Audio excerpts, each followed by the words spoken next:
Har safar yugurishga chiqqanimda o'zimda yangi sohibni, yangi simanni kashf etaman. Hayotdagi qiyinchiliklardan men yugurish orqali javob topaman. Yarim marafon meni keyingi 100 kilometrlik ultra marafonga olib chiqdi. Shu vaqtgacha men 40 kilometr marafonda qatnashmaganman. To'g'ridan to'g'ri 3 oydan keyin 100 kilometrda Nakton ultra marafonda qatnashdim. Toshkent Yakkabob yo'nalishida 420 kilometr musobaqani 6 kunda minglab charchoq bilan, yuzlab emotsiyalar bilan tugatdim. Asl maqsadim yugurishdan o'zimni chegaramni bilish va agar men bu musobaqani tugatsam jahonga chiqish edi.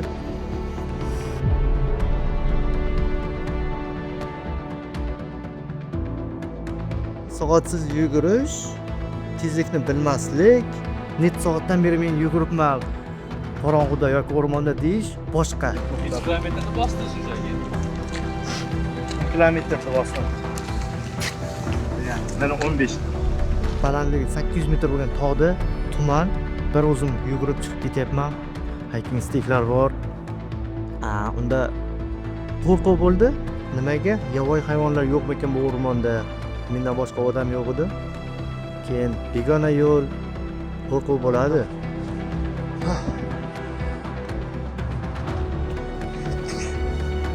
Mana bu o'rmon hech kim yo'q.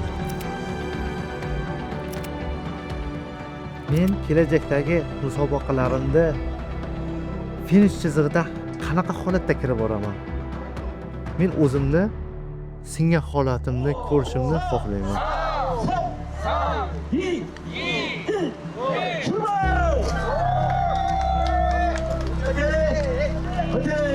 Mening ismim Aliyev Sohib Ne'matulla o'g'li. 1995-yil Qashqadaryo viloyati Yakkabob tumani Alaqara qishlog'ida tug'ilganman. Yoshligim hamma qatori o'tgan. 9 yil maktabda, 3 yil kollejda o'qiganman. Qurilish bilan shug'ullanganman. O'zim qurilish bo'yicha ustaman. Hozirda sohalarim o'zgarib ketdi. Bir vaqtning o'zida ham iqtisodiyot bo'yicha bakalavr, xudo xolasa magistr darajasida bo'laman va yugurish bo'yicha 100 milya tugatuvchisiman. Ustachilikdan yugurishga kirib kelishimga asosiy sabab men o'zligimni topish edi. Chunki men Koreyada magistraturada o'qiyman. Koreyada bir vaqtning o'zida ishlab, magistraturada o'qish insonga ancha stress beradi. Men shu stressdan xalos bo'lgim keldi. Men ta'amni qiynasam mazza qilaman. Shuning uchun yugurishni tanladim. Boshida yugurish men uchun juda qiyin kechgan. Chunki men sportchi bo'lmaganman yoshlikda. Oddiy stadionda aylanib yugurmaganman. Shuning uchun 500 metr yugurdim birinchi kun. Dam oldim. Ertasiga oyog'im og'ridi. 3-kun 700 metr yugurdim. Unda ham shu muammo. Lekin bir haftadan keyin 1 kilometr yugurdim. Unda dam oldimmi? Yo'q, qiynalmadim. Yo'q, unda ham qiynaldim. Lekin asosiy sababi men 500 metrda bemalol yugura oldim. Men xuddi shu strategiyani haftalab, oylab, yillab qildim. Charchashdan qat'iy nazar, og'riqdan qat'iy nazar. Shunda bu natija o'z mevasini berdi.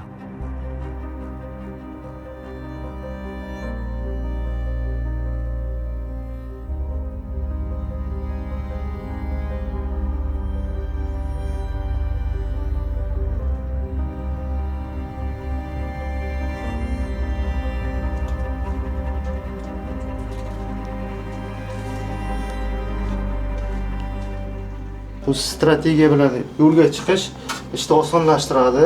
Chunki musobaqada oson bo'lishi uchun mashg'ulot qiyin bo'lishi kerak birinchi o'rinda. Shuning uchun o'zi aslida elit professional sportchilar bir haftada 100 kilometrdan oshiq yuguradi. Meniki ham 100 kilometr, eng ko'pi 160 kilometrgacha chiqqan edi. 8 soatlik ish bilan. Ishdan tashqari yugurish bo'lgan.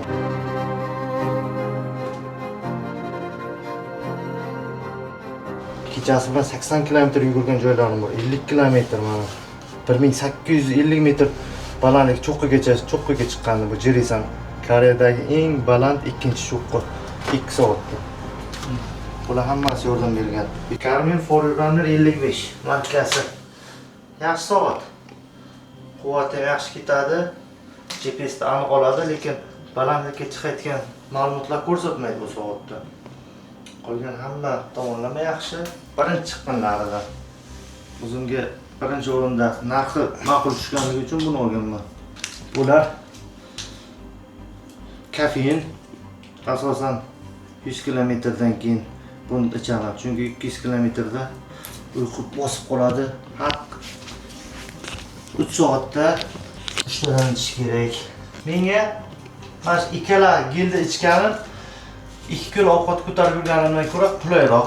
Sababi har 100 kilometr yugurishda 6-7 kilo ovqatni ko'tarib yurish, suvni ko'tarib yurish odamni charchatadi. Bu tuz, bu organizm tuz yo'qotadi, suvga qo'shib har 1 soatda bu tuzdan ichib turaman bitta. Bundan tashqari bu yorituvchi chiroqlar kechasi xavfsizlik uchun ham orqaga ham oldiga yuguruvchilar taqib qo'yadi. Bundan mashinalar ko'rishi mumkin odamni. Soatini ham Garmin Forerunner 55 GPSda yaxshi ko'rsatadi, lekin balandlikda yaxshi ko'rsatmaydi. Hozircha bo'ladi. Powerbanklar bizlarga musobaqada juda ham muhim, chunki 40 soat davomida elektr energiyasi telefonimiz uchun, soatda quvvat uchun kerak bo'ladi. Kechasi eng zo'rini ko'rsataman, bu fonar boshga taqiladi va shu holatda o'rmondan, traildan yugurib ketiladi.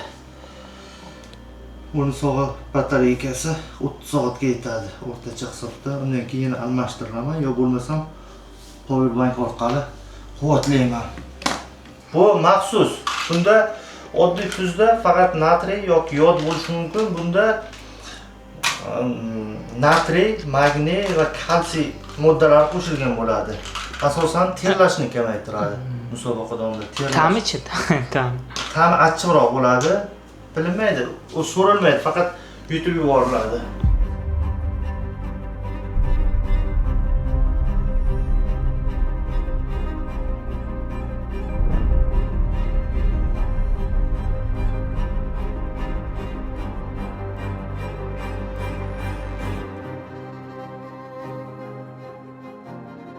O'tgan yilda 400 kilometr masofani, ya'ni Toshkentdan Yakkabog'gacha ultramarafon masofasini 6 kunda yugurdim. Bundan butun Yakkabog' xabar topdi. Bu menga juda katta ruhlantirish berdi.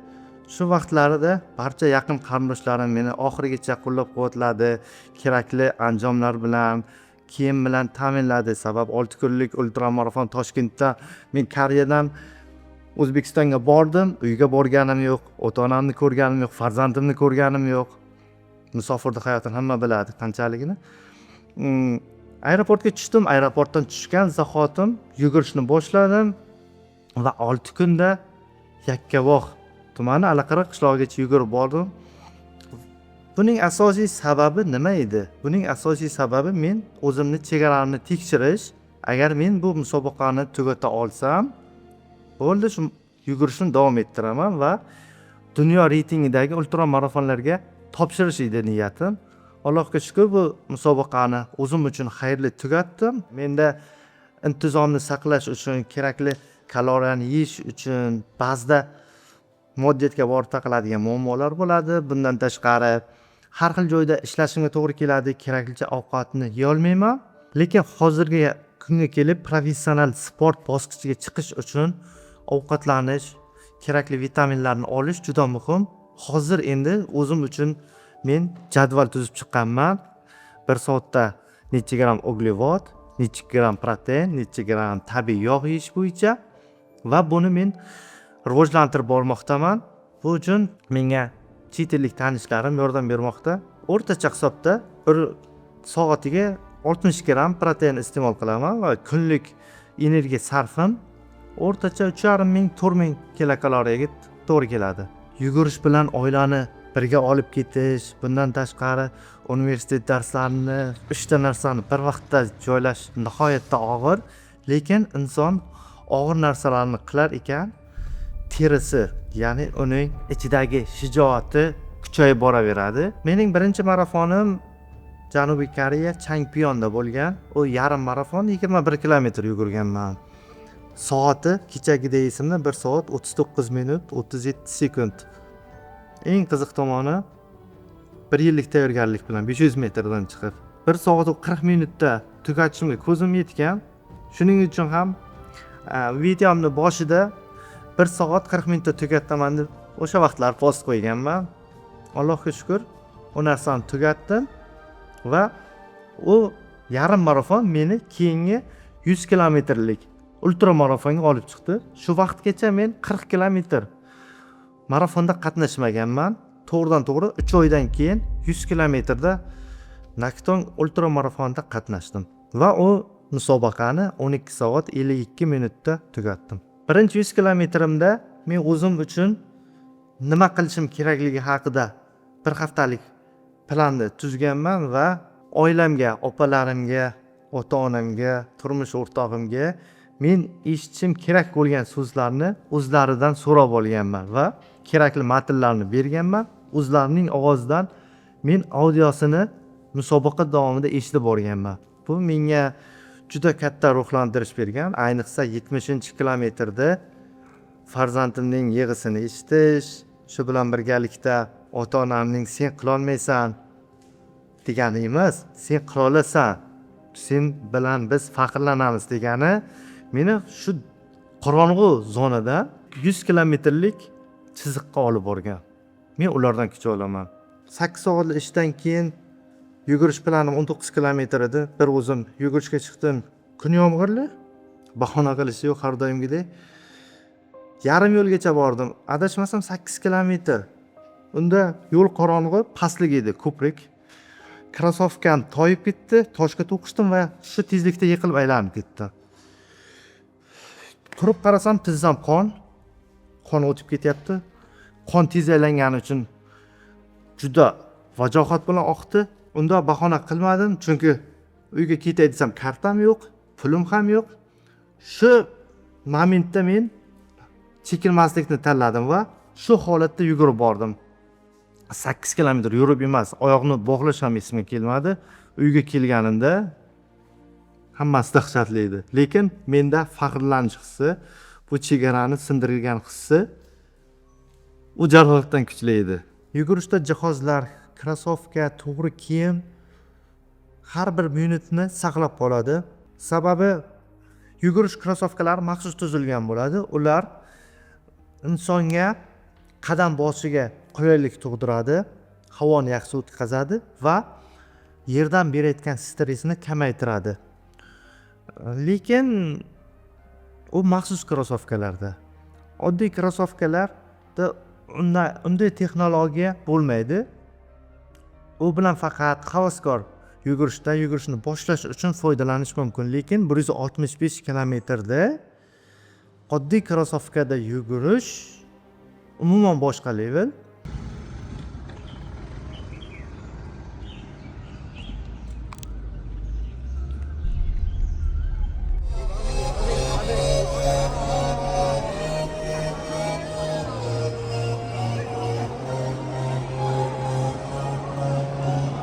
Viktoriya 162 musobaqada yugurganimni plani 8 haftalik bilan tuzib shu bo'yicha yugurishlarni davom ettirganman. Bunda o'rtacha 100 kilometr haftalik rejamim bo'lgan. Ular hammasini tugatganman. Mana shu ish bergan menga. Bu yerda tepalikka chiqish ham bor, yugurish hammasi keltirilgan. Ba'zilarini tashlab ketganman. Ish og'irlik qilgan kunlari chiqarmaganman. O'rtacha musobaqaga chiqishdan oldin ancha mana shunaqa strategiya chizib tayyorgarlik ko'rar ekansizda. Albatta, bu strategiya bilan yo'lga chiqish ishni osonlashtiradi. Chunki musobaqada oson bo'lishi uchun mashg'ulot qiyin bo'lishi kerak birinchi o'rinda. Shuning uchun o'zi aslida elit professional sportchilar bir haftada 100 kilometrdan oshiq yuguradi. Meniki ham 100 kilometr, eng ko'pi 160 kilometrgacha chiqqan edi. 8 soatlik ish bilan. Ishdan tashqari yugurish bo'lgan. 30-40 kilometrlab yugurganman kechasi bilan. Kechasi bilan 80 kilometr yugurgan joylarim bor. 50 kilometr mana.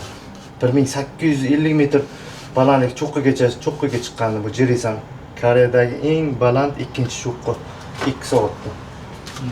Bular hammasi yordam bergan.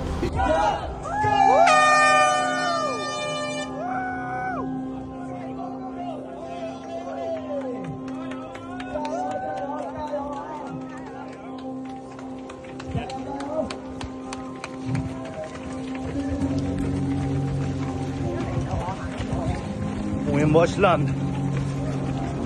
Limits game starts.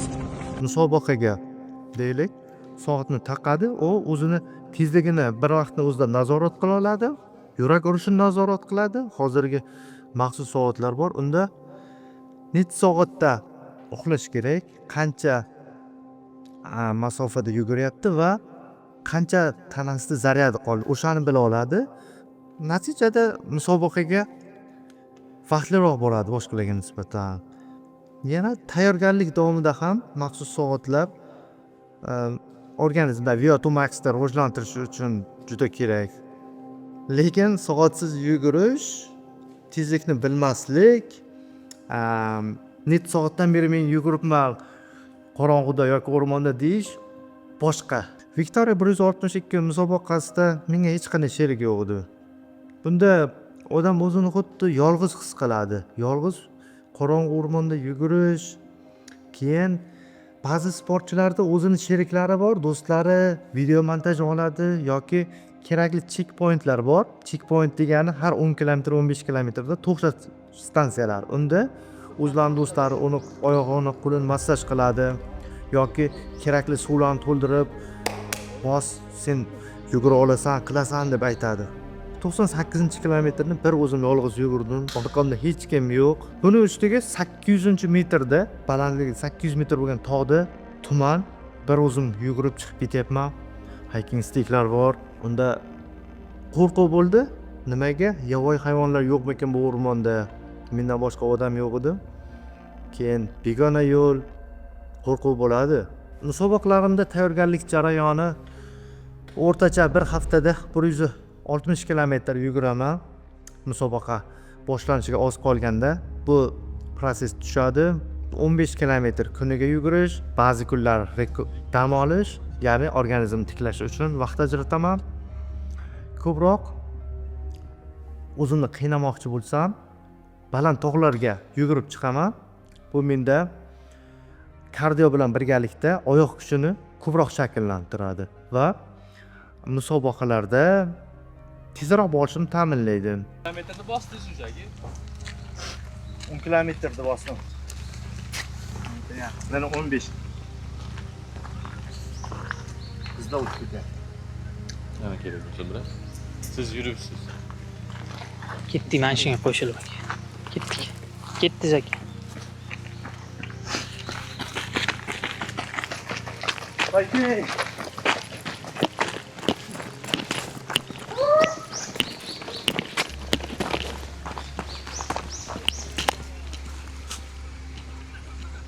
Bir safar tayyorgarligimda Victoria bu 100 milyaga tayyorgarligimda 80 kilometrda 2000 metr balandlik bilan bir o'zim tunda notanish Koreya o'rmonida yugurganman. Bu men uchun test edi. Shu bilan birgalikda 8 kilolik ryukzak hammasini taqib yugurganman 10 soat atrofida. Bu tayyorgarlik yaxshi bo'lishi, qiyin bo'lishi musobaqani oson uchun ta'minlaydi. Hozirgi Koreyada yugurishimda menga 2-3 ta chet elliklardan tashkil topgan yuguruvchi guruhlar mavjud. Bular Hyundai sohilida va Gvangali sohilida. Men ular bilan haftasiga bir marta qo'shilib yugurib turaman va biz bir-birimiz bilan tajriba almashamiz. U yerda yirik musobaqalarni tugatganlar, tez yuguradigan va Ironman musobaqasiga tayyor atletlar bor. Ulardan men nima yesam yaxshi, qanday yuguray deb kerakli bilimlarni, tajribalarni olaman. Ular bilan haftasida bir marta yugurishga chiqamiz. Bu yugurish 7 kilometrdan 10 kilometrgacha qisqa yugurish. Lekin biz kerakli musobaqalarda birgalikda registratsiya ro'yxatdan o'tamiz musobaqaga va birga yuguramiz. Bu jamoaviy ruhiyatni shakllantiradi. Yolg'iz yugurgandan ko'ra jamoa bilan yugurish sizni marraga tezroq olib boradi. Men kelajakdagi musobaqalarimda finish chizig'ida qanaqa holatda kirib boraman? Mendan nimalar o'tadi? Nimalarni yo'qotaman va nimalarga erishaman? Bilaman, bu oson bo'lmaydi. Butun tanam shokda bo'ladi. Men o'zimni yo'qotib qo'yishim mumkin. Kerakli unutilmas lahzalarni xotiram muhrlanmay olish mumkin. Sababi bunda miya ishlamay qoladi. Men o'zimni singan holatimni ko'rishimni xohlayman.